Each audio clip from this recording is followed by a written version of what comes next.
India's freedom struggle is usually believed to be a non-violent one. We won our independence by following path of ahimsa or non-violence. While it is true that this movement led by Mahatma Gandhi played a very important role in making India free, there were another set of individuals who took the opposite path. Known as revolutionaries, they did not subscribe to the ideology of ahimsa or non-violence and took violent means and an armed struggle to make India free.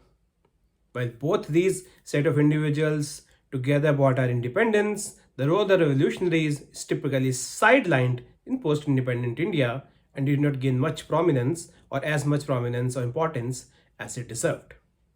Economist and author Sanjeev Sanyal, in his latest book Revolutionaries, The Other Side of How India Won Its Freedom, talks about these revolutionaries in detail. So let's learn what Sanjeev sir has to say about these revolutionaries. Keep watching. This book talks about several important revolutionaries. I'm sure many of you would not even have heard some of the names. And so while they were there, and as Sanjeev sir says that while these names are not new, and in fact books have been written even before about these revolutionaries, all of these books typically look at these people in their individual capacities as if they worked in silos. However, what he says is that these revolutionaries had their own networks through which they did not work in silos, but they work as a cohesive unit many times, and their role, while different in the execution, was not different from the overall freedom struggle. And this book actually attempts to look at the role of these revolutionaries as a part of the overall freedom struggle.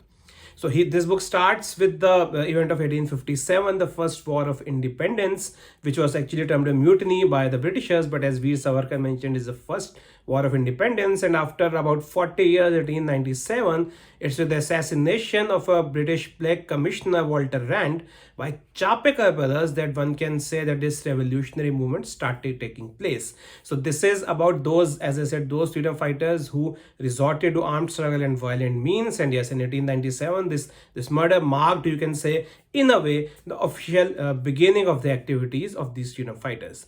Mind you, they were not exactly a cohesive unit in the form of, let's say, a political party, just like the Congress were, but many of them collaborated at various stages of their life to make India free. And then later on the next chapters, you get to know about Aurobindo Ghosh, who later took the path of spirituality and became Shri Aurobindo. He's a much revered figure in India. And then about several other freedom fighters, Lala Hardayal, VVS Iyer, Khudiram Bose, Bagh Jatin, Madan Lal Dhingra, and many other. And I'm sure, as I said, you will get to know about many people about whom we might not have heard much.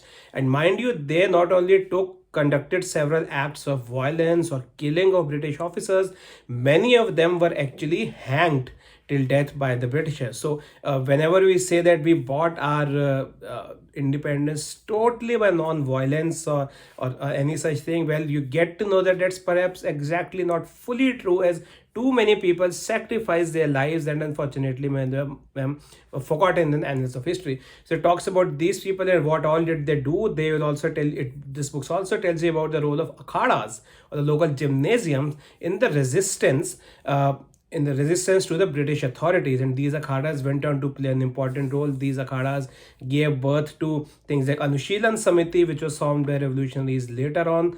This book tells you about the role of India House, which was a hotbed of revolutionaries in London, and how Veer Savarkar and other individuals such as Sachindranath Sanyal, Raj Bihari Bose, and how did they led this entire movement. Interestingly, this book tells in much detail about the roles played by Raj Bihari Bose, Sachindranath Sanyal, and once again, this was exactly an eye-opener for me, as I never knew about this much in detail about these revolutionaries, but they too played an important role in organizing people and planning various acts of both violence as well as, you can say, protest, which were not exactly fully violent. And once again, you will realize that there were so many revolutionaries who not only sacrificed, but even some of them, Madan Lal Dhingra, prominent one, who killed a British officer, and he was disowned by his own family because they believed that their son did a wrong thing by assassinating a British officer. And yes, there were people who were actually collaborators.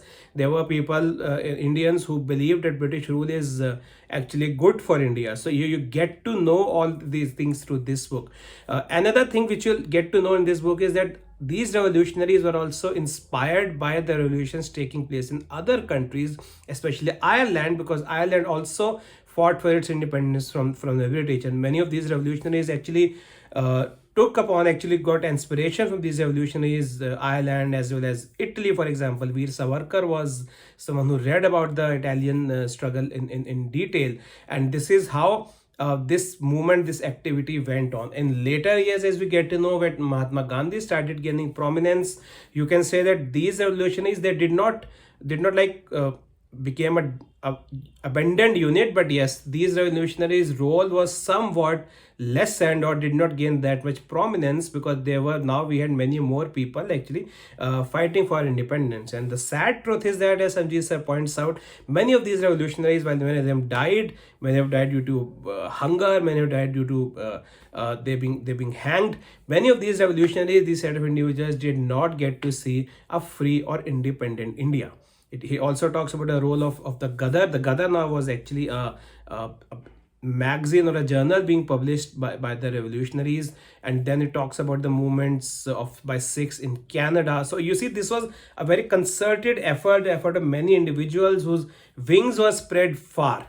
It also talks about the Kala Pani, the punishments given in the cellular jail in Andamans, the punishments given to the Hindustan Republican Association, which was founded by Shahid Bhagat Singh, Rajdev, and Rajguru and Sukhdev. And so all these individuals, so what this book actually achieves is that it looks at the roles of these individuals, and while it did not form one independent party like Congress, but yet their struggle, there was something which was even acknowledged, understood by the British. They put many people under surveillance, they hanged many people. So this tells you can say, the era before Mahatma Gandhi took center stage. But let me tell you, Sanjeev sir never says that these were two separate acts. This was a common act, and in fact this was not a continuation of the struggle which these revolutionaries started, and which was later completed by those people who actually belong to the INC, or Indian National Congress. So I think what this book aims to achieve is that it does not say that who was wrong, who was right, who was good, who was bad. This book simply argues that yes, all of these individuals laid down our lives, made many sacrifices to make India free. However, these individuals, the revolutionaries, perhaps did not get that much prominence or importance in mainstream history books. And what he is doing is trying to fulfill that gap, so that we get to know in more detail what actually made India a free country. So if you are reading the book, second, I would recommend everyone to actually read this book to complete your knowledge of the Indian freedom struggle. Let me tell you that this book is not written from any ideological lens. This is not any right-wing history or left-wing history. This is not anti-Congress or pro something or anti something, but this book tells you the facts as they are. So other than the revolutionaries, this book also tells you about the role of RSS in the freedom struggle. It tells you many facts which I believe are not covered otherwise by historians, because it is usually believed, or usually the narrative is such that RSS did not play any role at all in the freedom struggle, which Sanjeev ji argues in this book well that was not exactly the case, and he points out that what role exactly did the Rashtriya Swayamsevak Sangh played in the freedom movement. However, another important thing is about Mahatma Gandhi. While he as such not criticized Mahatma Gandhi, but he has pointed out some of the, you can say, mistakes or some of the acts which did not get much support, the acts committed by Mahatma Gandhi on his views or some of his actions. So that is again another important aspect, and once again it's about looking at things in a comprehensive manner. Once again, it is not to blame anyone solely for what went wrong. So all in all, well, this is that chapter of history which, as I said, not covered well in our mainstream history books. So if you want to truly understand how India won its freedom and what was the entire set of events which took place, I strongly recommend this book. Do read it and do spread this message. Make sure that your friends, your kids, everyone reads to understand fully what went behind the scenes in making India a free country. Thank you very much for watching this video. I hope you liked, and you will start your year by knowing more and more about India's history of its freedom struggle. So as I said, I strongly recommend this book, and yeah, do give a thumbs up if you like this video, and subscribe to my channel for more updates. Thank you.